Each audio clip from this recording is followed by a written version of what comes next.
Bom dia, amados irmãos. Vamos dar início ao culto solene. Mais uma vez temos essa oportunidade e hoje, ainda mais especial, né? Vamos poder também participar da mesa do Senhor, o que é para nós motivo de muita alegria. Eu quero iniciar lendo o texto de 1 Coríntios, não é, sobre a instituição da Santa Ceia. 1 Coríntios, capítulo 11, verso 23 ao 29. Ouçam com atenção, meus irmãos. Diz bem assim: porque eu recebi do Senhor o que também vos entreguei, que o Senhor Jesus, na noite em que foi traído, tomou o pão, e tendo dado graças, o partiu e disse: isto é o meu corpo que é dado por vós. Fazei isto em memória de mim. Por semelhante modo, depois de haver ceado, tomou também o cálice, dizendo: este cálice é a nova aliança no meu sangue. Fazei isto todas as vezes que o beberdes em memória de mim. Porque todas as vezes que comerdes este pão e beberdes o cálice, anunciais a morte do Senhor até que ele venha. Por isso, aquele que comer o pão ou beber o cálice do Senhor indignamente será réu do corpo e do sangue do Senhor. Examine-se, pois, o homem a si mesmo, e assim coma do pão e beba do cálice. Pois quem come e bebe sem discernir o corpo, come e bebe juízo para si. São as palavras memoriais do apóstolo Paulo, justamente mostrando aquilo que aconteceu na última ceia, não é? E mostrando que isso é uma tradição na igreja, uma tradição santa, onde nós podemos realmente nos lembrar do amor de Cristo por nós. Portanto, meus irmãos, vamos nos colocar de pé neste momento e vamos cantar ao Senhor o hino Eterno Pai, teu povo congregado.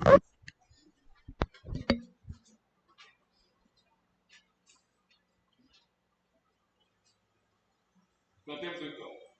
Eterno Pai, teu povo congregado, humilde implora tua graça aqui, no dia para tu reservado, com esperança olhamos para ti. Deus santo, livro grande, Deus cercanos, com fé singela e reverente amor, e como atentos filhos procuramos, ciência na palavra do Senhor. Jesus, aos teus benditos pés sentados, queremos teu conselho receber, e sendo por ti mesmo doutrinados, de mais em mais na santa fé crescer, do de seus encargos retirados, queremos descansar em ti, Senhor, mirando os ricos bens entesourados, na plenitude do teu vasto amor. Ensina aos teus Espírito Divino, desfaz a dor dos pobres corações, e com a luz do teu celeste ensino, venha aclarar as santas instruções. Aviva em nós as forças da memória, o entendimento a fim de conhecer o Rei dos Reis, o Cristo cuja glória eleva aos santos anjos de prazer. Assim, amados irmãos, o Senhor nos chama para a adoração. Portanto, graça, misericórdia e paz da parte de Deus, o nosso Pai, e do Senhor Jesus Cristo. Amém? Poder aceitar, meus irmãos.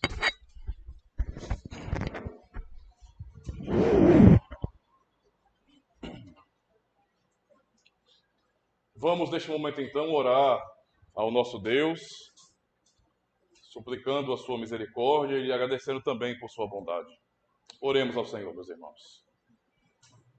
Bendito Deus e Pai de nosso Senhor Jesus Cristo. Mais uma vez, Senhor, por meio do Teu Filho amado, pela obra do Calvário, é que nós nos aproximamos de Ti, no poder do Espírito Santo que nos une a Cristo. E esta é a bendita razão, a razão do culto que prestamos ao Senhor. Por isso, ó Deus, Te louvamos, Te bendizemos, porque Tu és santo e incomparável, e toda a terra está cheia da Tua glória. E o Senhor, por Tua bondade, nos chamou com santa e soberana vocação, a fim de que pudéssemos proclamar a Tua verdade, a fim de que pudéssemos nos alegrar em Ti e realmente podemos confessar que Tu és o nosso Deus, o Todo-Poderoso. Obrigado, Senhor, porque a Tua fidelidade é sem igual e é a Tua fidelidade mesmo que nos mantém, pois o Senhor realmente cumpre as Tuas promessas e mantém a Tua aliança maravilhosa e graciosa. E por isso Te louvamos. Obrigado por cada irmão aqui presente. Obrigado por cada família representada. Também, Deus, nós suplicamos a Ti que tenha misericórdia de nós e dos irmãos que não estão aqui presentes. O Senhor sabe, ó Deus, as motivações, tanto nossas como deles. Sabe as dificuldades, as lutas. E por isso suplicamos ao Senhor que os abençoe e os fortaleça. Ó Senhor, que venham sentir sede da Tua palavra, desejo sincero pela comunhão dos santos, a fim de que realmente sejam abençoados, fortalecidos e amem estar com os irmãos, alegres. Assim, cuide de toda a Tua igreja e vem nos conduzir em mais um culto solene, para que em tudo venhamos aprender a Te honrar. Muito obrigado por tudo, em nome do Senhor Jesus Cristo. Amém. Graças a Deus, meus irmãos. Que maravilha, meus queridos irmãos. Podemos louvar ao Senhor. Nós vamos fazer a leitura da lei de Deus neste momento. Está na liturgia aí direitinho, para todos poderem acompanhar. Faremos a leitura alternada. Eu leio do verso 1 ao 2, e os irmãos continuam e vamos alternando então. Êxodo capítulo 20, diz assim a palavra do Senhor. Então falou Deus todas estas palavras, dizendo: Eu sou o Senhor teu Deus, que te tirei da terra do Egito, da casa da servidão. Não farás para ti imagem de escultura, nem semelhança alguma do que há em cima nos céus, nem embaixo na terra, nem nas águas debaixo da terra.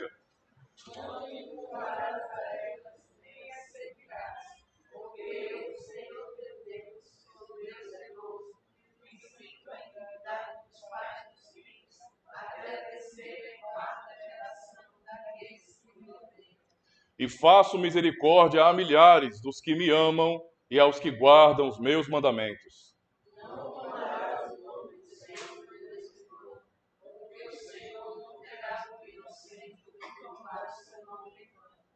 Lembra-te do dia de sábado para o santificar.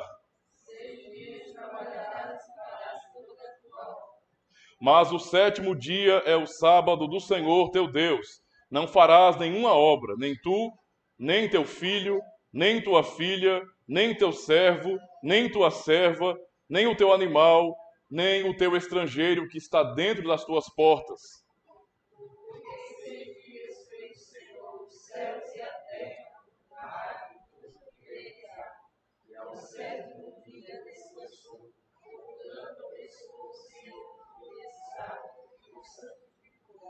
Honra a teu pai e a tua mãe, para que se prolonguem os teus dias na terra que o Senhor teu Deus te dá. Não adulterarás. Não dirás falso testemunho contra o teu próximo.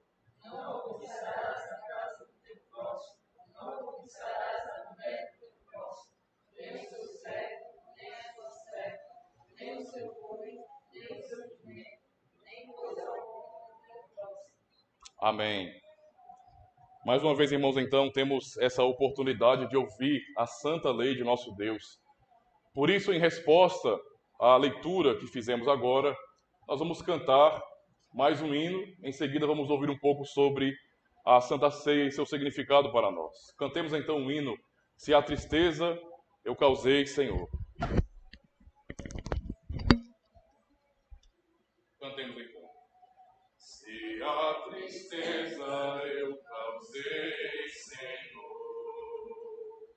Se ao meu exemplo fraco tropeçou, se em teus caminhos eu não quis andar, perdão, Senhor. Se vão e fútil foi o meu falar, se a meu irmão não demonstrei amor, se ao sofredor não estendi a mão, perdão, Senhor. Se indiferente foi o meu viver, tranquilo, calmo, sem lutar por ti, devendo estar muito firme no labor, perdão, Senhor. Escuta, ó Deus, a minha oração e vem livrar-me de incertezas mil. Transforma este pobre pecador. Amém, Senhor. Graças a Deus. Nós fizemos a leitura, inicialmente, do texto da instituição da Santa Ceia. Iremos agora refletir um pouco sobre o que o texto nos ensina. Vamos aprender sobre o autoexame.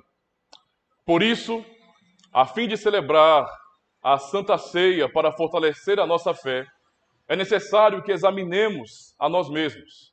O exame sincero consiste em 3 partes. Primeira, cada um deve ter consciência dos seus pecados e da maldição de Deus para se detestar e se humilhar perante Deus, porque a ira dele contra o pecado é muito grande. Segunda, cada um deve determinar se realmente confia na promessa fiel de Deus, de que todos os seus pecados são perdoados somente por causa do sofrimento e da morte de Jesus Cristo.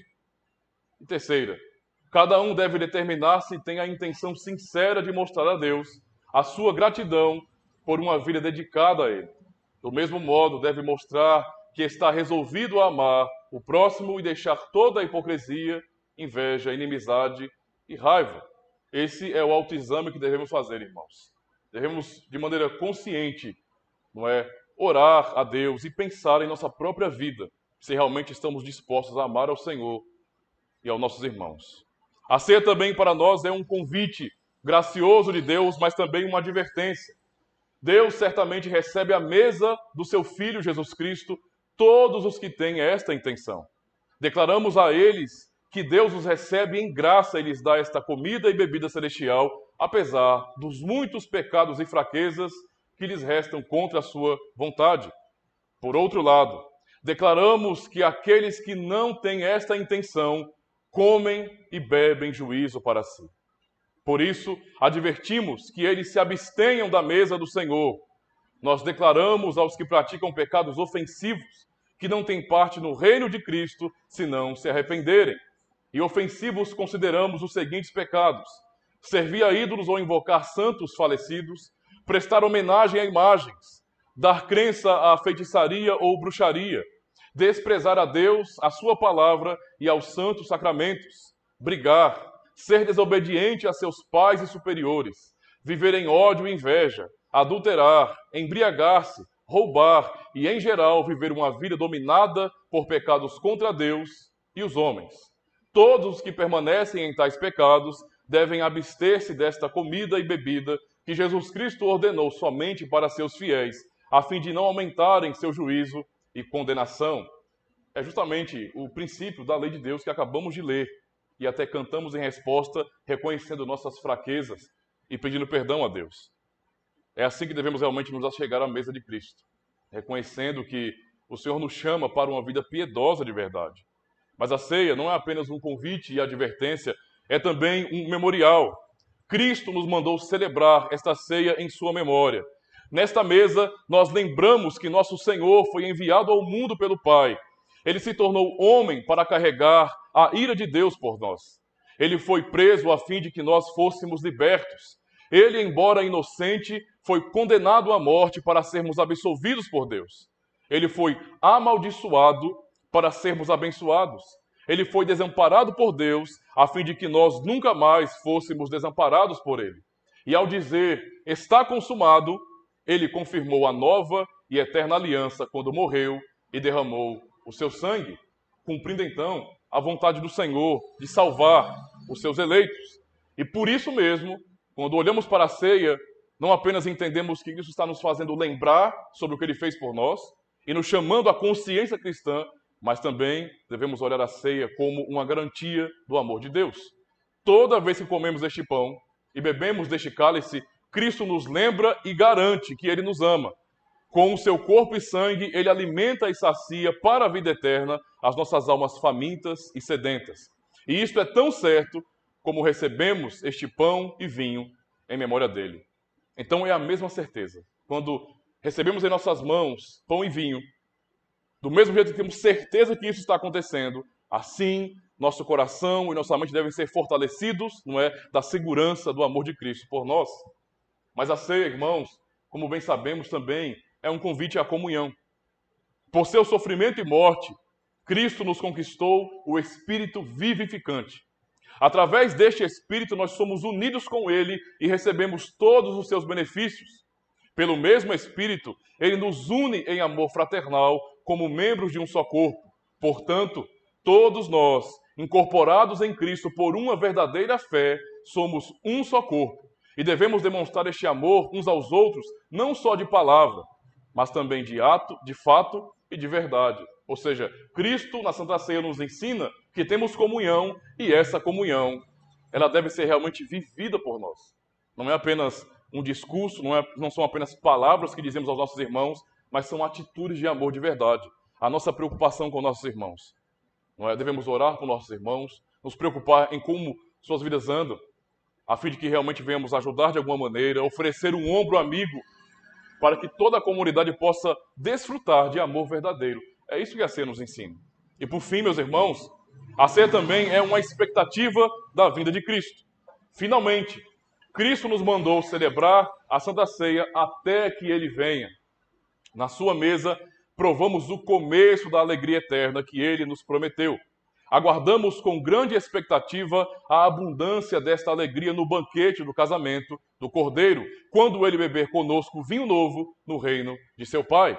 Então poderemos dizer, alegremo-nos, exultemos e demos-lhes a glória, porque são chegadas as bodas do Cordeiro. Nós iremos, no sermão dessa manhã, refletir justamente sobre isso. Essa última parte aqui da Santa Ceia, não é? Da explicação, da expectativa, é o que nós iremos refletir na pregação dessa manhã. E por isso mesmo vamos orar ao Senhor, suplicando que Ele nos abençoe mais uma vez, e em seguida cantar o hino Alto Preço. Vamos orar, meus irmãos. Ó Senhor, nós já podemos cantar ao Teu nome, e já ouvimos tanto a Tua lei, como também a reflexão sobre o significado da ceia e o porquê participamos dela. Porquê participamos da Tua mesa. E aprendemos sobre a Tua graça e sobre a responsabilidade que temos em nos achegar diante de Ti. E nesse momento iremos ouvir a pregação do Evangelho. E podemos reconhecer diante do Senhor que temos necessidades extremas, pois somos pecadores, falhos, e temos que todos os dias lutar contra a nossa velha natureza, encarar desafios em nossa vida, e é notório, ó Deus, que precisamos de Ti. Não podemos fazê-lo sem a Tua graça, sem a Tua força em nós. Por isso, mais uma vez, fala ao coração da Tua igreja, fortalece a fé do Teu povo, a verdadeira fé que o Senhor nos deu, a fim de que venhamos viver para a honra e glória do Teu santo nome. Por isso, Senhor, nos fala por Tua pregação, por Tua palavra, para que sejamos edificados em Ti. Nós oramos em nome do Senhor e Salvador Jesus Cristo. Amém. Graças a Deus. Antes de ouvirmos a pregação, então, nós vamos cantar o hino ao Cristo.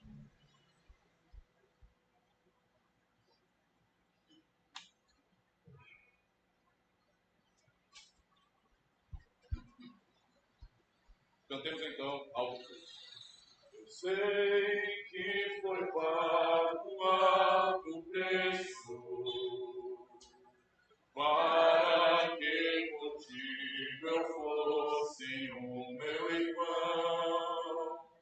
Quando Jesus derramou sua vida, Ele pensava em ti, Ele pensava em mim, pensava em nós. Eu sei que foi pago um alto preço para que contigo eu fosse o meu irmão. Quando Jesus derramou sua vida, Ele pensava em ti, Ele pensava em mim, pensava em nós, e nos via redimidos por seu sangue, lutando o bom combate do Senhor, lado a lado trabalhando, sua igreja edificando e rompendo as barreiras pelo amor. E na força do Espírito Santo, nós proclamamos aqui que pagaremos o preço de sermos um só coração do Senhor. E por mais que as trevas militem e nos tentem separar, com nossos olhos em Cristo, unidos iremos andar. E na força do Espírito Santo, nós proclamamos aqui que pagaremos o preço de sermos um só coração do Senhor. E por mais que as trevas militem e nos tentem separar, com nossos olhos em Cristo, unidos iremos andar. Unidos iremos andar. Unidos iremos andar. Amém. Graças a Deus. Vamos então, neste momento, ouvir a pregação do Evangelho. Os irmãos podem abrir suas Bíblias na carta de Paulo a Tito, no capítulo 2.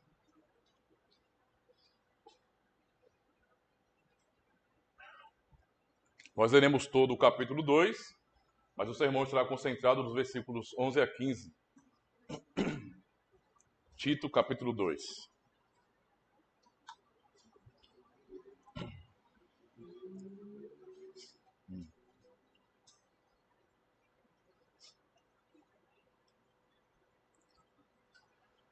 Amém? Diz assim a palavra do Senhor. Tu, porém, fala o que convém à sã doutrina. Os velhos que sejam sóbrios, graves, prudentes, sãos na fé, no amor e na paciência. As mulheres idosas, semelhantemente, que sejam sérias no seu viver, como convém às santas, não caluniadoras, não dadas a muito vinho, mestras no bem, para que ensinem as mulheres novas a serem prudentes, a amarem seus maridos, a amarem seus filhos, e serem moderadas, puras, boas donas de casa, sujeitas a seus maridos, a fim de que a palavra de Deus não seja blasfemada. Exorta semelhantemente os jovens a que sejam moderados. Em tudo te dá por exemplo de boas obras. Na doutrina mostra incorrupção, gravidade, sinceridade, linguagem sã e irrepreensível, para que o adversário se envergonhe, não tendo nenhum mal que dizer de vós.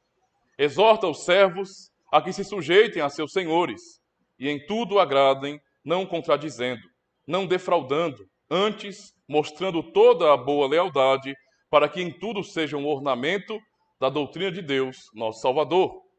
Porque a graça salvadora de Deus se há manifestado a todos os homens, ensinando-nos que, renunciando à impiedade e às concupiscências mundanas, vivamos neste presente século sóbria e justa e piamente, aguardando a bem-aventurada esperança e o aparecimento da glória do grande Deus e nosso Salvador, Jesus Cristo, o qual se deu a si mesmo por nós para nos remir de toda a iniquidade e purificar para si um povo seu, especial, zeloso de boas obras.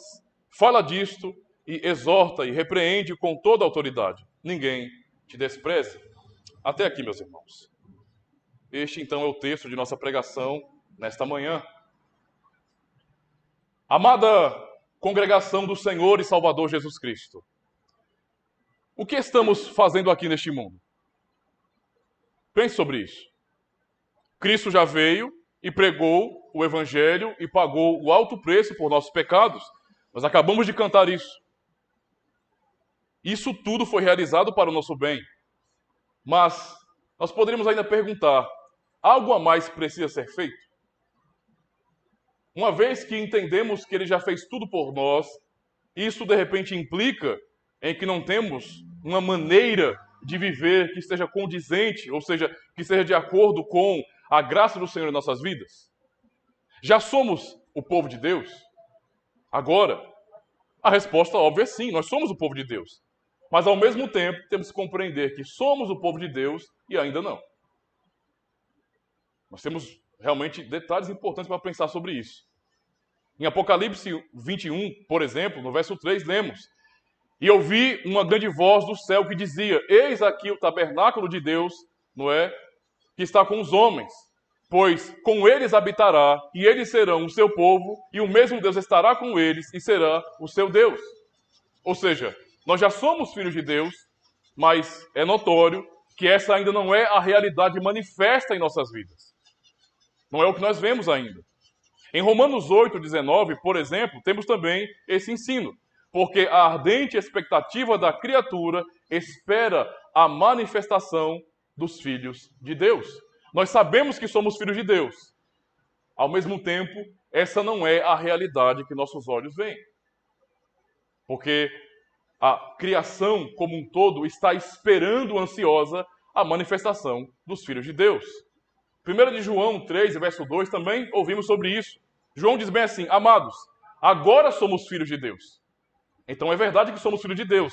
E ainda não é manifesto o que havemos de ser. Percebe que essas duas realidades estão trabalhando em nossas vidas? Elas estão de total acordo. Nós somos agora filhos de Deus por meio da fé em Jesus Cristo. Mas ainda isso não é manifesto de maneira perfeita, completa. Ele continua dizendo: Mas sabemos que quando Ele se manifestar, seremos semelhantes a Ele. Porque assim como é, o veremos. Ou seja, somos, mas ainda não. Já somos salvos em Jesus Cristo? Nós, como cristãos, aprendemos pelo Evangelho que sim, a obra do Senhor Jesus foi para nos redimir de todos os nossos pecados. Então podemos dizer sim que somos salvos. Ao mesmo tempo, a Escritura mesmo nos ensina que essa ainda não é a nossa realidade. Nós já somos salvos, mas temos que pensar bem, não é, no fato de que ainda não vemos essa salvação manifestada. E é o que aprendemos, por exemplo, mais uma vez em Romanos 8, versos 23 a 25, ouçam com atenção. E não só ela, mas nós mesmos, que também temos as primícias do Espírito, também gememos em nós mesmos, esperando a adoção. Ora, não já somos filhos, mas estamos aguardando a adoção, a saber o que significa a redenção do nosso corpo. Porque em esperança fomos salvos. Pela fé fomos salvos. Ora, a esperança que se vê não é esperança. Porque o que alguém vê, como também o espera?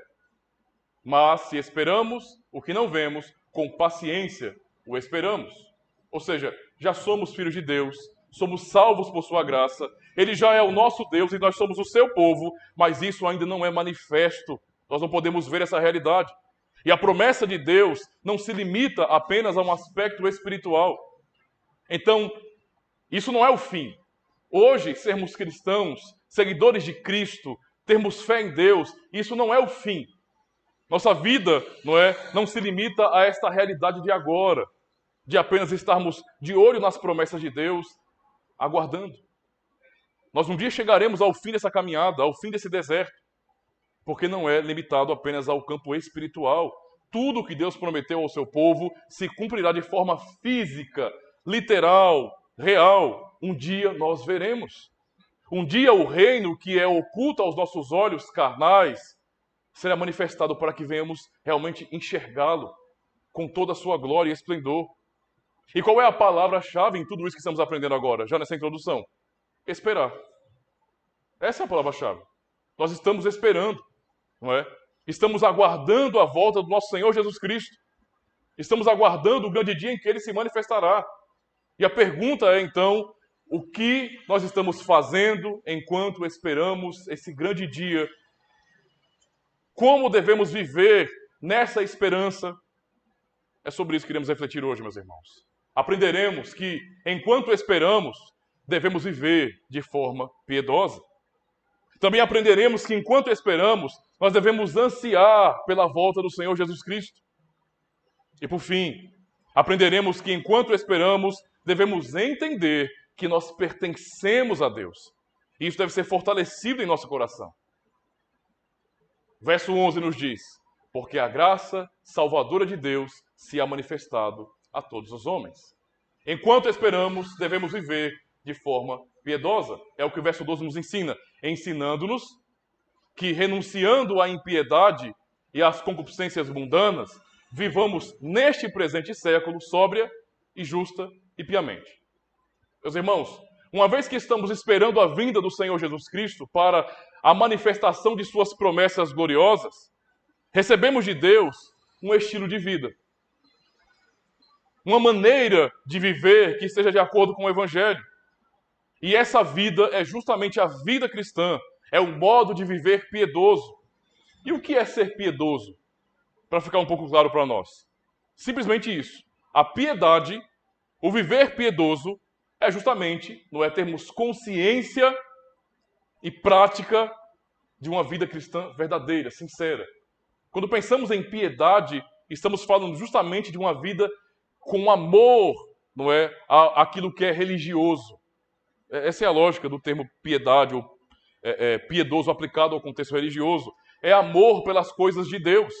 Basicamente é isso. Viver de maneira piedosa é amar a vontade do Pai, é buscar sua vontade e procurar se moldar, se guiar por essa vontade. O piedoso é alguém que realmente busca a vontade do Senhor e vive essa vontade. Paulo diz que a impiedade, ela é contra a piedade. Que existe uma luta, uma batalha muito grande, ou seja, para se viver de maneira piedosa, deve-se renunciar à impiedade. Isso é um fato, porque essas duas coisas não podem ser reais na vida de uma pessoa. É impossível você ser, por exemplo, piedoso e ímpio ao mesmo tempo. É impossível você praticar a piedade e a impiedade como se fosse uma coisa normal, como se não houvesse algum conflito no seu coração. Não é natural isso. Embora que para muitas pessoas parece que é normal que uma pessoa seja religiosa e diga ter amor a Deus, enquanto sua vida não condiz com o Evangelho. Sua vida não espelha, de fato, santidade ao Senhor. Isso é incompatível com aquilo que a palavra do Senhor nos ensina, não é? Ou seja, se somos ímpios, logo não somos piedosos. Porque a impiedade é contra o viver cristão. E para um servo de Deus, não é? Que realmente ama o Senhor e quer viver de maneira piedosa, ele precisa aprender a renunciar àquilo que o mundo está dizendo, que é contra a vontade do Senhor, não é? É assim que o Senhor nos ensina aqui em sua palavra. Esta é uma das coisas que mais falta em muitos cristãos hoje, infelizmente. Parece tão comum em nossos dias, meus irmãos, que a vida cristã não traga responsabilidades. E muitos se acostumam realmente a entender que, ora, ser cristão é basicamente ir à igreja. Se eu posso estar num culto no domingo, então para mim isso é o que significa ser um cristão. Basta. Só que no meu viver diário, fora do ambiente religioso, eu sou uma pessoa comum, ou seja, eu não sou alguém ligado àquela fé. Eu ouço a pregação, eu ouço a exortação, a leitura da lei de Deus, eu faço a leitura com os irmãos da comunidade, mas fora desse ambiente eu não tenho mais aquele compromisso de fé com Deus. É como se Deus estivesse aqui, nesse salão, preso. Eu tenho acesso a Ele aqui, mas quando acaba o momento do culto e começa a segunda-feira, então eu vivo como se Deus não existisse. Para muitos que se dizem cristãos hoje, essa é uma vida normal. Nem todos se preocupam realmente com a piedade. Poucos levam, então, a vida cristã a sério e se limitam a práticas religiosas, à frequência do culto. Paulo é claro em dizer que, enquanto estamos aqui, nesse lugar de esfera, porque este é o nosso lugar de esfera, não é? Este mundo não é tudo para nós, é apenas um lugar onde estamos aguardando algo maior. Enquanto estamos aqui esperando, nós devemos renunciar às coisas próprias do mundo, que são, como ele fala no texto, impiedade, concupiscências, isso é, desejos mundanos, desejos carnais. Devemos ser sóbrios, não andar como bêbados neste mundo. Não é? Há pessoas que vivem realmente embriagadas no pecado, embriagadas em todo tipo de imoralidade, porque a cultura mundana moderna é assim. É afundada na imoralidade, rejeita os princípios da lei de Deus, e isso cada vez mais é comum. E isso está estampado para que nós venhamos enxergar aí fora. Observe como as pessoas se vestem, como elas falam, o tipo de vocabulário que está na boca das pessoas. São coisas imorais, desrespeitosas. Antigamente, mesmo pessoas que tinham a boca suja, elas tinham um certo cuidado, não é? Quando passava uma família, o pai, sua esposa e um filho, e pessoas num bar de repente, ou pessoas que estavam ali se xingando, elas esperavam aquela família passar para depois voltar à sua carnalidade. Mas hoje as pessoas não se importam. Não se importam. Ontem estava indo para o dia da vacinação, fomos vacinar, na verdade, o Miyagi e também o Vegeta, né? Nossos animais. E no caminho havia dois jovens, dois adolescentes, que estavam na rua, feito loucos, andando, dançando e rebolando, ouvindo um funk ostentação, proibidão, com letras realmente, não é, que são a descrição de um ato sexual. E as pessoas aplaudem isso. Elas acham isso uma beleza cultural. É muito belo ver os jovens com essa liberdade. Irmãos, isso é uma desgraça. Isso é uma vergonha. Às vezes dá uma certa revolta, sabe? De pensar bem assim, eu deveria sair na rua. Entenda, não é o que nós vamos fazer. Nós temos que viver no mundo mesmo e ser luz aqui. Mas às vezes, sabe, dá uma vontade de se isolar. Nós não devemos fazer isso. Devemos brilhar no mundo. Mas às vezes revolta perceber como a sociedade está tão desgraçada. Cada vez mais, irmãos, as coisas pioram. E Paulo está dizendo aqui que nós estamos de passagem neste lugar e enquanto nós esperamos a volta de Cristo, nós precisamos viver de maneira sóbria, justa, piedosa, nos afastando dessas carnalidades. Por mais que estejamos aqui e não consigamos mudar a realidade, Por mais que o fato de sermos cristãos não constranja mais o mundo e as pessoas não queiram mais nos respeitar como igreja, ainda assim precisamos manter firmes as nossas posições. Não podemos nos vender, não podemos baixar a guarda porque o mundo está assim. O mundo estar piorando nunca pode ser usado como justificativa para nós, cristãos, também abrirmos mãos dos princípios que o Senhor nos ensina. Temos que manter nossa posição firme. Ainda que sejamos chamados de conservadores, de retrógrados, de atrasadões, isso não importa.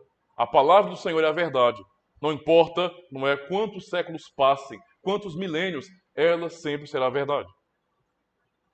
Não é? E é ela que nós devemos seguir. É aqui. A pergunta é, quando é que devemos viver assim, de maneira sóbria? Quando? O texto diz, aqui. Paulo fala, neste presente século. É aqui e agora que Deus nos chama para vivermos de maneira piedosa. A piedade, a seriedade na vida cristã, não é algo para amanhã. Nós não podemos, como cristãos, dizer bem assim, olha, eu sou um jovem, eu sou um jovem cristão, um adolescente cristão, e eu vou viver a minha vida adoidado, né? Fazendo referência a um filme antigo, a minha vida adoidado, fazendo o que eu quero, o que minha carne deseja. Meus pais são cristãos, eu também frequento a igreja, mas, sabe, mais tarde, quando eu for adulto, mais velho, quando eu me casar de repente, quando eu tiver um emprego, for formado, então eu vou realmente acordar e então eu vou me responsabilizar por uma vida piedosa. Não. Para qualquer um de nós, sejam jovens, adolescentes, pessoas adultas, mais velhos, não importa. Nós somos chamados para viver de maneira sóbria neste presente século. É aqui e agora, é hoje que o Senhor nos chama para termos consciência da vida cristã, enquanto aguardamos ao Senhor. E um detalhe importante, irmãos, a maneira como nós aguardamos a Cristo revela, não é? Revela quem nós somos enquanto aguardamos. E revela o que nós estamos aguardando. Se estamos vivendo de uma maneira ímpia, então está demonstrado que nós não estamos aguardando o nosso Senhor Jesus. Se vivemos de uma maneira, não é, embriagada, sem controle, sem justiça, está demonstrado que nós não estamos aguardando, não é, algo de melhor à frente. Estamos seguindo o mesmo caminho do mundo. E o Senhor nos chama para renunciarmos tudo isso, não é? Renunciarmos tudo aquilo que não tem a ver com a graça salvadora de Deus, que foi manifestada a nós. Não estamos desassistidos, porque esta graça nos ensina a renunciar à impiedade, os desejos mundanos, e a vivermos de maneira sóbria, justa e piedosa. Em segundo lugar, enquanto nós esperamos, nós devemos ansiar pela volta de Cristo. Verso 13. Aguardando a bem-aventurada esperança e o aparecimento da glória do grande Deus e nosso Salvador Jesus Cristo. Ora, enquanto estamos aqui, neste lugar de espera, lutando o bom combate da fé, devemos desejar sinceramente e intensamente aquele que porá fim às nossas limitações pecadoras, às nossas dores, às nossas angústias, e nos transformará de maneira completa em filhos de Deus. É Ele quem completará a boa obra. Paulo chama esse aguardar piedoso de bem-aventurada esperança. Ou seja, irmãos, é uma esperança feliz. Não é um tipo de espera que nos deixa ansiosos no sentido negativo. Não é como você está, de repente, em uma fila de banco, vai para a caixa receber algum benefício, algum auxílio, e você vai olhar, a fila está dando 3 voltas no quarteirão. E quando você olha, dá um desânimo. Você pensa, será que eu vou conseguir ser atendido a tempo? E fica agoniado porque você está no sol, no relento, ali vai dar fome, você vai estar em pé o tempo todo, vai ser estressante, cansativo, e você vai odiar aquele momento. E quando pensar, em tal dia eu vou ter que ir ao banco, você vai ter raiva, você não vai querer ir para o banco. Porque realmente é muito chato esperar tanto. Só que a nossa espera por Jesus Cristo, ela não pode ser uma espera assim, angustiante, chata, onde eu não estou conectado com aquilo que virá. Não faz sentido isso. Se estamos desconectados de quem Jesus Cristo é, logo nós não estamos o aguardando ansiosamente. Não estamos percebendo a glória de sua vinda e, portanto, não desejamos também essa sua vinda. Quanto mais o mundo piora, mais deveríamos desejar a volta de Cristo. Quanto mais vemos maldade, guerras, quanto mais vemos promiscuidade e perseguições à igreja, mais deveríamos orar e desejar: volta, Senhor Jesus, volta. Se o mundo está ruim, se o que está acontecendo aí realmente nos incomoda, nos faz mal, nos prejudica, devemos orar em nosso coração, ter esse desejo sincero: volta, Senhor. Porque somente o Senhor pode pôr fim a essa tristeza. Ora, governos não vão nos salvar. Promessas de campanha não podem nos dar esperança verdadeira. Nós não podemos confiar em homens, em sistemas, em filosofias mundanas. Não. Nada que o ser humano faça neste mundo consegue alterar as coisas de verdade. Ninguém pode arrancar do meu coração a angústia, a dor. Somente o Senhor pode fazer isso. E é só Ele quem me dará essa bênção no final de tudo. Se eu entendo quem Cristo é e a glória do seu aparecimento, então eu preciso desejar isso intensamente. Viver, sim, com o meu coração ligado às coisas que são do alto onde Cristo está. O louvando, servindo e desejando que Ele venha. Paulo chama de bem-aventurada esperança. É uma esperança feliz, uma esperança alegre, porque eu sei quem eu espero. Eu sei quem virá. E esse que virá, que é o nosso Cristo, Ele sim tirará de nossa vida tudo aquilo que é de ruim, as nossas limitações, os nossos problemas, nossas fraquezas, e transformará a nossa vida. Ele ainda fala mais: e o aparecimento da glória do grande Deus e nosso Senhor, Jesus Cristo. Por quê? Nossa espera aqui é uma bem-aventurada esperança. Por que deve ser uma esperança feliz? Porque aguardamos a manifestação da glória de Deus. É o que Paulo diz, por exemplo, no verso 18 de Romanos 8.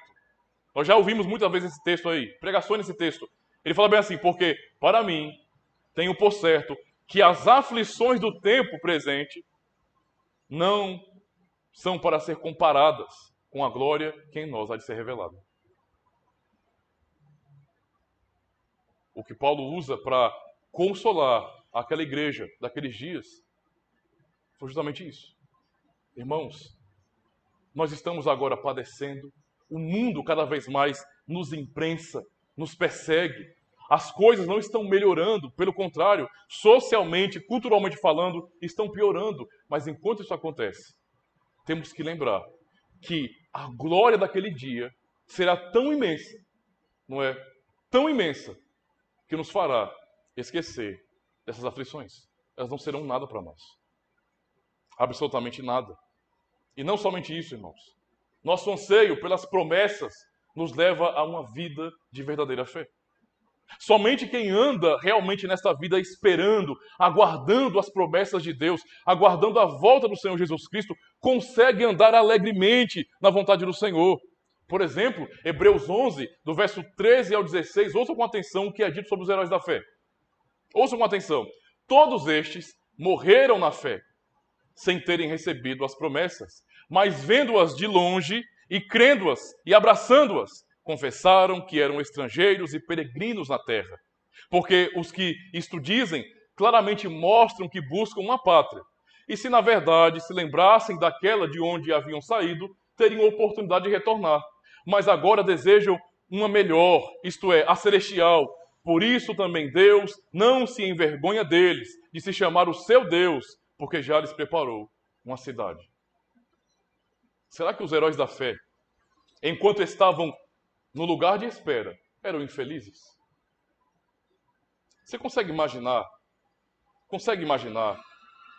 que os heróis da fé, que aqueles que receberam de Deus a promessa, não de um local físico apenas, porque Hebreus é muito claro sobre isso, o que havia no coração dos crentes do passado, da antiga aliança, não era simplesmente a esperança de estarem pisando em um local físico, em Canaã física. Eles aguardavam mais do que isso. Eles não aguardavam algo daqui, porque por mais que seja maravilhoso ter um lugar para chamar de nosso, ainda assim essa vida aqui é limitada. Nós podemos comprar casa, comprar um belo terreno, ter a melhor casa do bairro, morar no melhor bairro. Tudo isso, por mais que seja bom, por mais que seja agradável, um dia se acaba. Nós morremos, essas coisas ficam. Então eles não estavam concentrados apenas em um local físico. Eles aguardavam algo que era celestial. Uma promessa muito maior, muito mais abundante, gloriosa. Por isso é que o Senhor diz que não se envergonhe de se chamar Deus deles. Eu sou o Deus desse povo aqui, que aguarda as minhas promessas, que estão além deste mundo.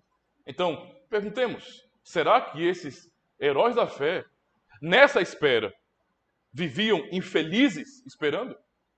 Será que pensar nas promessas de Deus não animava, não alegrava o coração dos seus eleitos? Eles estavam no lugar de espera, eles sofreram, eles lutaram, eles morreram, mas não dá para imaginar que eles eram infelizes em sua vida com Deus. Sim, nós temos angústias. Sim, nós choramos, até desanimamos. Mas nós não podemos jamais dizer que a nossa fé em Deus nos traz tristeza, porque isso não é verdade. Na hora da dor, quando lembramos da promessa segura de Jesus Cristo, de que Ele prometeu que ia para a casa do Pai nos preparar lugar, nós somos renovados nessa esperança.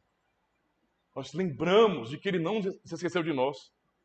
E cada vez que participamos da ceia, ou estamos no domingo no dia do Senhor, Ele nos lembra disso, falando conosco, usando forças quando parece que iremos cair.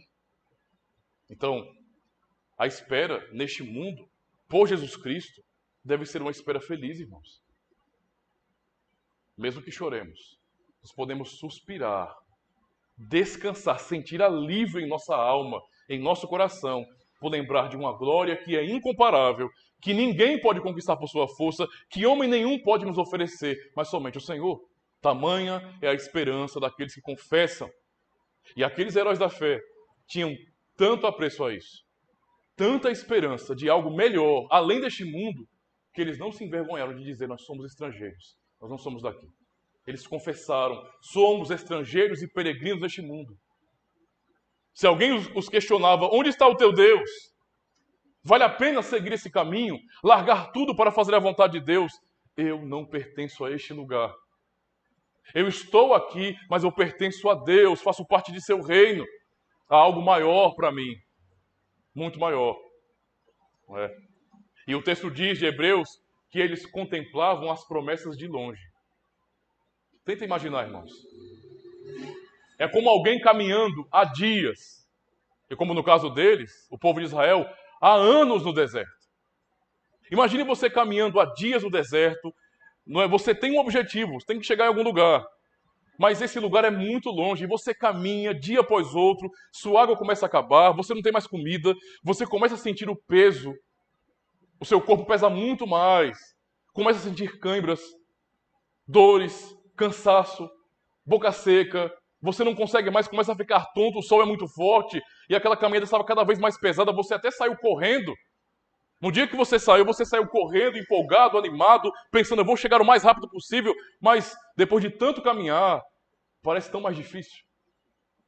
Mas de repente, quando você está já para cair, já para desistir, e você olha no horizonte, você vê ao longe a imagem do lugar onde você queria chegar. Naquela hora, quando você contempla a grande promessa, quando você contempla o grande objetivo da sua vida à sua frente, isso traz renovo. Eu não posso morrer aqui, eu já andei tanto, eu já cansei tanto que eu vou usar as minhas últimas forças para chegar lá, e eu chegarei. Assim eles viveram, contemplando as promessas de longe, enquanto aguardavam, caminhando a vida cristã. Não é? E por que devemos também ser assim? Porque nós aguardamos a aparição de nosso Senhor e Salvador Jesus Cristo, nosso Deus. O próprio Cristo disse isso aos fariseus, irmãos. Observe, como os heróis da fé aguardavam as promessas de longe e se alegravam nisso. Olha o que Cristo diz aos fariseus em João 8,56. Olha o que ele diz. Observe bem. Ele responde aos fariseus: Abraão, vosso pai, exultou por ver o meu dia, viu e alegrou-se. O filho que daria, Noé, o nome de Abraão a todas as famílias da terra, que seria a descendência de Abraão, O grande prometido, Cristo está dizendo, Abraão viu o meu dia e ele se alegrou. Porque aquilo que Deus ensinava a Abraão apontava para Cristo. Ele era o cumprimento da promessa. Abraão ansiava por ver a promessa cumprida. E ele se alegrou vendo a promessa de longe, contemplando de longe. Estava longe, mas ele se alegrou. Assim também nós. Hoje que aguardamos ao Senhor Jesus Cristo, precisamos também contemplar isso, sim, como algo que ainda está longe.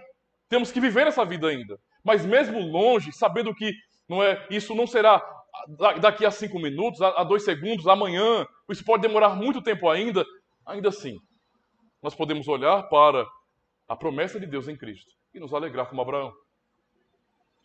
Nos alegramos como Abraão se alegrou por ver o dia do Senhor?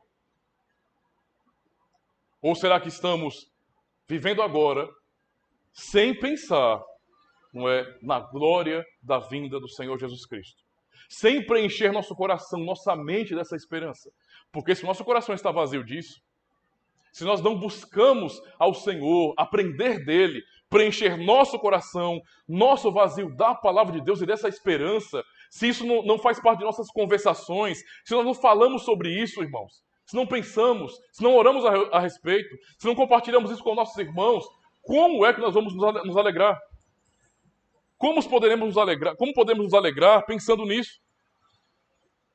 É como se, quanto mais meu coração está vazio dessa verdade, dessa promessa, estivesse longe. E eu fico muito mais concentrado nas dores de agora do que na glória do porvir. Eu sei que nós não podemos esquecer do que está acontecendo agora. Eu sei que quando o espinho vem à nossa carne, dói e nós choramos. E dá vontade sim de desistir. Mas toda vez que isso acontecer, nós sabemos para onde olhar. Nós sabemos para onde olhar. A dor vem, mas podemos olhar como Estevão, no dia que foi apedrejado. Olhar para o céu e lembrar que lá está o nosso Senhor por nós.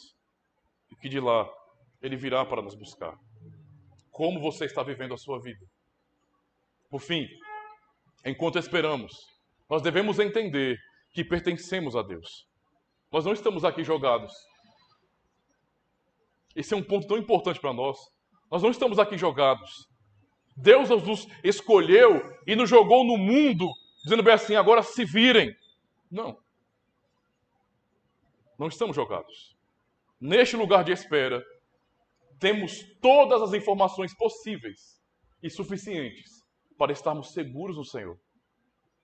Olha a pergunta do nosso catecismo. Primeiro dia do Senhor, primeira pergunta e resposta. Qual é o seu único consolo na vida da morte?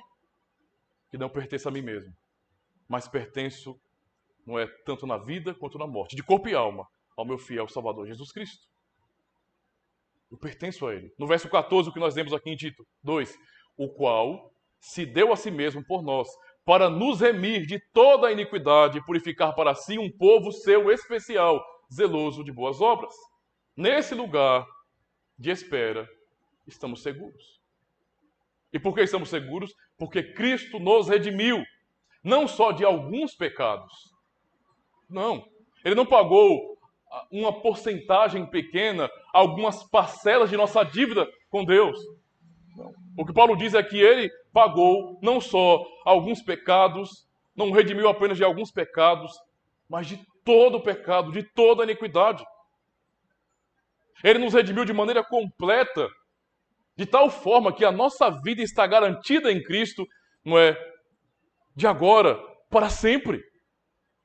Não há um prazo de validade para a obra dele em nós. Não há. É uma garantia segura de que amanhã ele estará comigo. E sim, eu sei que amanhã eu posso cair. Eu posso estar firme hoje, alegre com os irmãos, e amanhã estar na sarjeta. Isso pode acontecer em minha vida. Mas nada disso altera o fato de que eu pertenço a ele.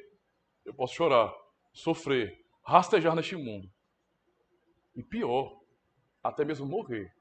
Mas eu pertenço a ele, na vida e na morte. É isso que o Senhor nos ensina. É o que lemos em sua palavra. Por exemplo, em Colossenses 2:14, o que é dito, irmãos? Havendo riscado a cédula que era contra nós nas suas ordenanças, o qual de alguma maneira nos era contrária, e a atirou do meio de nós, cravando-a na cruz. Toda a nossa dívida, não apenas uma parte dela, mas toda a nossa dívida. Imagine que você contraiu essa dívida com Deus, porque essa é a verdade. E essa dívida tivesse uma cédula, um contrato, uma prova documental de que você é devedor, e ali naquelas cláusulas de contrato, onde você desobedeceu, existe uma punição severa para a sua dívida. Você não cumpriu o acordo, você não cumpriu o pacto, você é devedor, pecou contra Deus e, portanto, o que está nessa cláusula, que é a lei de Deus, é que você deve ser condenado. Pois bem, esse documento que prova que é o símbolo dessa sua dívida, Paulo está dizendo que Cristo, ele pegou essa cédula para ele. E ele riscou tudo aquilo que era dívida nossa. E como é que ele fez isso? Paulo está dizendo. Ele pegou a nossa cédula, a dívida que era contra nós, e cravou isso na cruz. No dia em que ele morreu na cruz, nosso Senhor Jesus Cristo, todas as nossas dívidas foram pagas. Ali foi crucificado com ele o nosso velho homem, aquele devedor a Deus. Aquele homem que era pecador e, portanto, condenado, que não tinha esperança, que não era filho de Deus, que não havia recebido promessas, aquele homem que não tinha parte com Deus, foi crucificado. Por isso a dívida foi paga. E ele fez isso na cruz do Calvário. E por conta disso, irmãos, como lemos no verso 14, ele nos purificou para sermos seu povo especial. Isso não é pouca coisa, não, irmãos. Nós somos chamados aqui de um povo especial de Deus. Isso não é pouca coisa. É tão triste, de repente, ouvirmos tais palavras e não percebermos a glória de tudo isso. Deus olha para nós, pecadores. Nós não somos enxergados por ninguém. Quem somos neste mundo? Quem nós somos neste mundo? Nesse Brasil, no Jacintim, em Maceió, quem nós somos? Somos apenas pagadores de impostos, pais de família, jovens e adolescentes. Nós somos pessoas comuns que ninguém vê neste mundo. Mas o Senhor está olhando para nós e dizendo: vocês são o meu povo especial. Povo especial. Dando destaque à sua igreja e mostrando a importância da sua igreja. Tão especial nós somos que Ele pagou com sua vida por nós. Tão especial nós somos que Ele foi até o fim, até as últimas consequências e com seu próprio sangue quitou toda a nossa dívida. Que honra é para nós pertencer a Jesus Cristo. Que alegria é saber que Ele tanto nos amou, nos libertando com a sua própria vida, a vida dele pela nossa. A vida dele pela nossa. Para sermos um povo especial, zeloso de boas obras. Será que é pesado para nós termos uma vida alegre no Senhor? Será que é pesado para nós, mesmo em meio às dores, às lágrimas, à angústia, ainda assim lembrarmos disso? Somos o povo especial de Deus. Eu faço parte desse povo. Ele me amou, se entregou por mim. Isso está declarado, cumprido. Ninguém pode mudar. E pensando nisso, mesmo no meio de uma verdadeira tempestade, eu poder sorrir, causando um alvoroço no mundo que não vai entender de forma nenhuma por que eu tenho paz. Como você que tem tantas lutas nessa vida pode sentir paz se as pessoas morrem buscando paz sem encontrar? Por causa disso. Por causa disso. Minha dívida foi paga. Eu não estou aqui nesse lugar de espera, jogado à toa. Eu estou absolutamente seguro. Eu estou esperando apenas um instante dessa vida que não se compara à eternidade. Porque eu sei que ao término desse período, sim, eu estarei com o meu Senhor. Por isso, irmãos, não devemos desperdiçar nossa vida aqui. Nós devemos aproveitar, sim, esse lugar de espera. Para nos alegrarmos no Senhor, aguardando a sua gloriosa vinda, pois sua vinda nos trará transformações incomparáveis. Seremos, não é, aquilo que Deus nos criou para ser.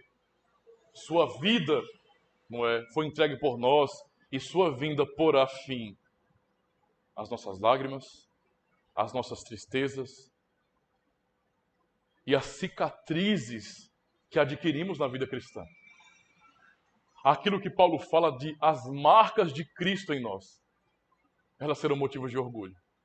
Eu sei que hoje parece que elas são motivo de vergonha, sabe? Eu sei que hoje é difícil para nós sermos questionados pelo mundo, por pessoas que não creem no Senhor, e olharem para nós e pensar bem assim, ora, essas pessoas parecem derrotadas. Veja como sofrem. Mas aquele grande dia, nós entenderemos com a maturidade que não temos hoje, não é?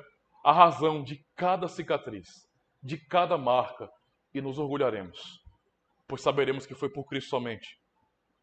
Por isso, viva neste mundo, sim, alegre, se esforce pela alegria, com a alegria do Senhor, e tenha calma com relação às situações difíceis, pois nosso lugar de espera é só um instante, a eternidade é gloriosa e é para lá que estamos indo.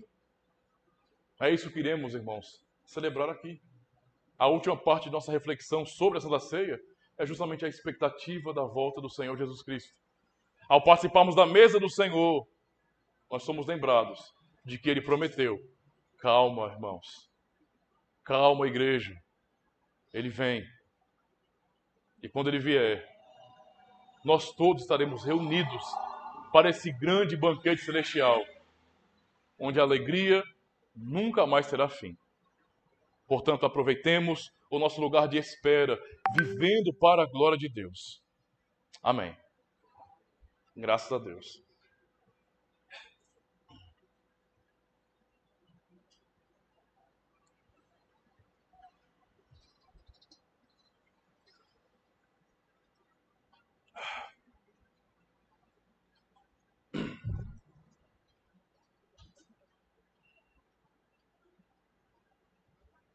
Ainda nos cabe uma última exortação antes de celebrarmos a ceia do Senhor. Para sermos, meus irmãos, alimentados com Jesus Cristo, que é o verdadeiro pão celestial, não devemos nos apegar aos sinais de pão e vinho. Devemos levantar os corações a Jesus Cristo, nosso intercessor, à direita do Pai. Creiamos firmemente que seremos alimentados com seu corpo e sangue, tão certo como recebemos este pão e esta bebida em sua memória. Eu queria pedir ao irmão Jefferson, por favor, para fazer a distribuição dos elementos. Enquanto o nosso irmão compartilha os elementos conosco, vamos cantar o hino Em Tua Cruz, Liberdade Achei.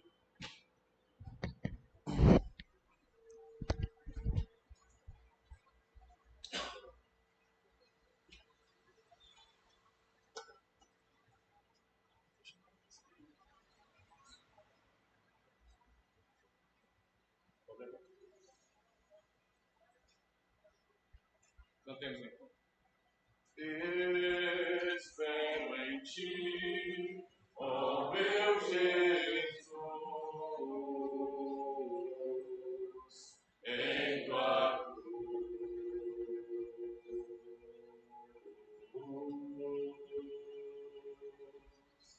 Em Teu lugar sofreste sim. Em Tua cruz, liberdade achei. Tua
então para a celebração da Santa Ceia.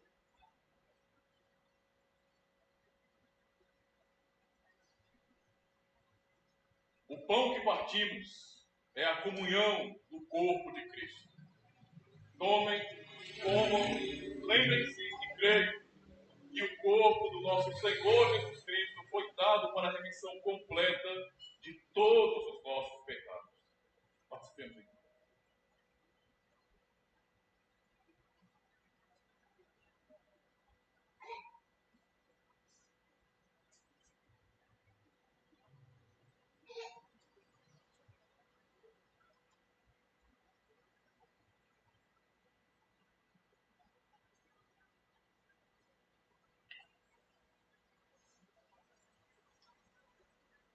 O cálice da bênção pelo qual damos graças é a comunhão do sangue de Cristo.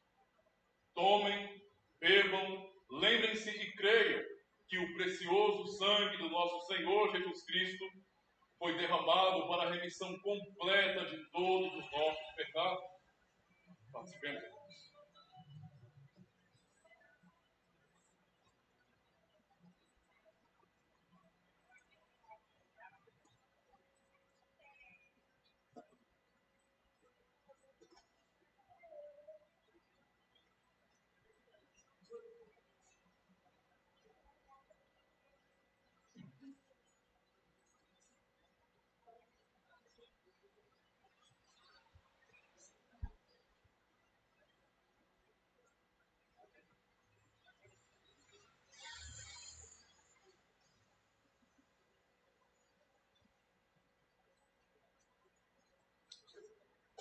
Vamos orar então neste momento, meus irmãos. Oremos. Ó Senhor Deus, graças te damos, Senhor, pois nos abençoaste na mesa do teu Filho. Nos abençoados mais uma vez recebendo os elementos que representam o corpo e sangue do Senhor Jesus. Sabemos que fomos chamados por tua graça para sermos alimentados por Jesus Cristo. E cremos de todo o coração que o Senhor está nos alimentando, não só hoje, mas todos os dias de nossa vida, e especialmente no teu santo dia.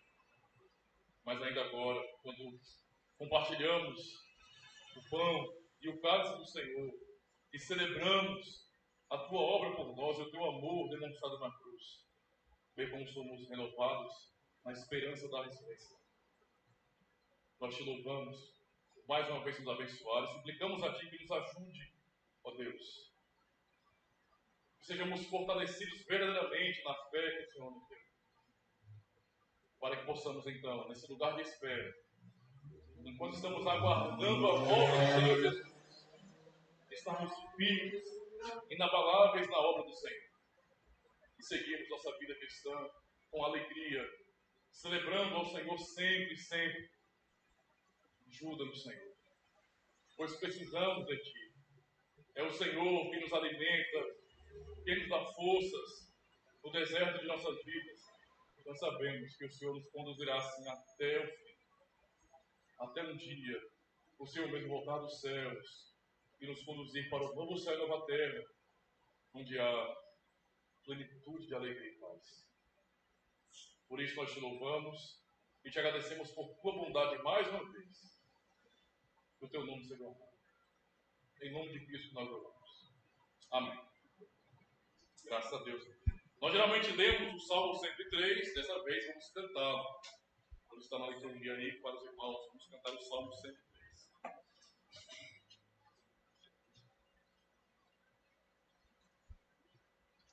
Bendize ao Senhor, ó minha alma, e tudo que existe em mim.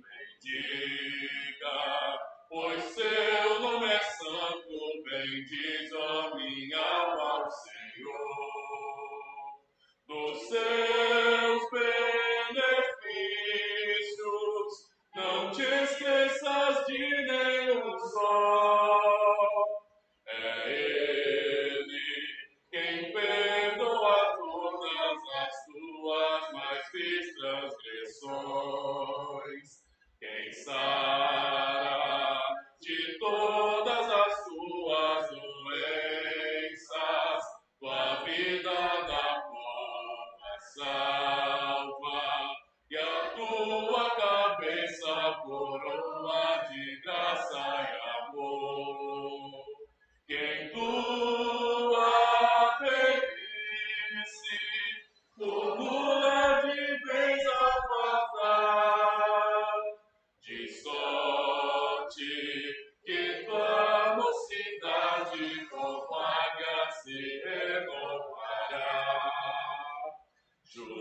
justiça o Senhor executa e julga a todos os oprimidos. Ao servo Moisés seus caminhos Deus manifestou. Seus feitos notáveis aos israelitas mostrou. Gracioso é Deus, paciente, benigno e tem compaixão. Para sempre sua ira o Senhor não conserva, nem censura para sempre. Não tem nos tratado conforme o nosso transgredir, nem nos retribui, pois constante requer nosso mal. Deus ama o que o teme, tal qual sobre a terra se alteia o céu. E quanto Oriente, Ocidente se distam, assim Deus de nós afasta os nossos pecados, tal Pai que do Filho tem dó. Assim dos que o temem, demonstra, Senhor, compaixão, pois Deus sabe a nossa estrutura, conhece que nós somos pó. Os dias do homem comparam-se à relva, assim como a flor do campo. O homem floresce, mas desaparece também. Mas murcha o vento que nela soprando está. Daí em diante não mais se conhece qual é o seu lugar. Desde eternidade a eternidade, a misericórdia segue a todos que o temem, justiça sobre as gerações. A todos que guardam o pacto firmado por Deus, e para os que lembram dos seus mandamentos e os cumprem também. Nos céus Deus estabeleceu o seu trono, seu reino domina tudo, e todas as hostes de anjos a Deus bendizem.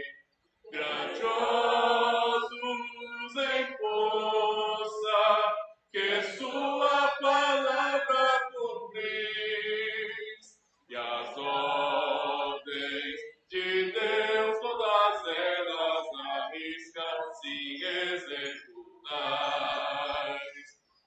Vós os exércitos seus bendizei ao Senhor, vós os seus ministros, que sua vontade fazei, bendizei ao Senhor.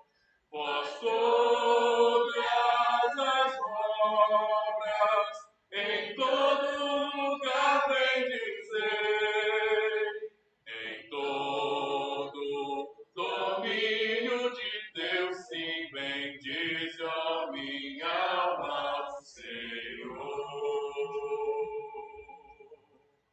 Graças a Deus. Que maravilha podermos cantar esse salmo tão alegre, onde bendizemos a Deus por sua misericórdia e graça. Vamos, meus irmãos, neste momento, então, juntos, não é? Fazemos a oração do Pai Nosso. Vamos acompanhar a liturgia aí. Comecemos então com o Pai Nosso. Pai nosso que estás nos céus, santificado seja o teu nome. Venha o teu reino. Seja feita a tua vontade, assim na terra como no céu. O pão nosso de cada dia nos dá hoje, e perdoa-nos as nossas dívidas, assim como nós perdoamos aos nossos devedores. E não nos conduzas à tentação, mas livra-nos do mal, porque teu é o reino e o poder e a glória para sempre. Amém. Graças a Deus. Meus amados irmãos, que maravilha é podermos louvar ao Senhor juntos. Vamos nos colocar de pé então.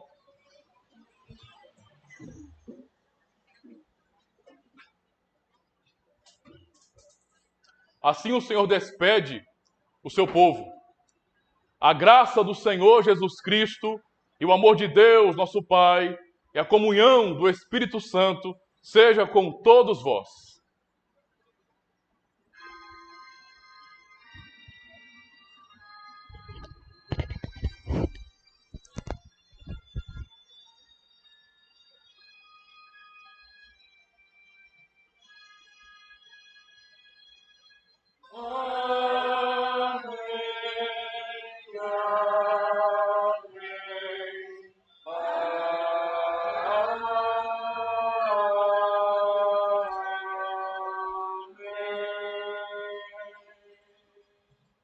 Vamos então encerrar cantando o Salmo de número 124. Não fosse Deus que o diga, Israel. Cantemos então, meus irmãos. Não fosse Deus que o diga, Israel, se ao nosso lado não viesse estar. Quando se erguerão homens contra nós, com toda ira vindo sobre nós, vivos seríamos tragados, pois se o Senhor não estivesse lá, águas viriam a nos submergir. Pois nossa alma correr, águas impetuosas a passar, iriam nossa alma afogar. Bendito seja Deus, Senhor Javé, que não nos deu por presa aos dentes seus. A nossa alma Ele resgatou, tal como ave que se libertou do laço feito pelo caçador. A nossa alma Ele resgatou, tal como ave que se libertou do laço feito pelo caçador. Nosso socorro é o nome do Senhor. Foi Ele quem a terra e o céu criou. Graças a Deus. Os irmãos que têm ofertas diaconais para entregar, por favor, fiquem à vontade, viu? Está encerrado o culto solene.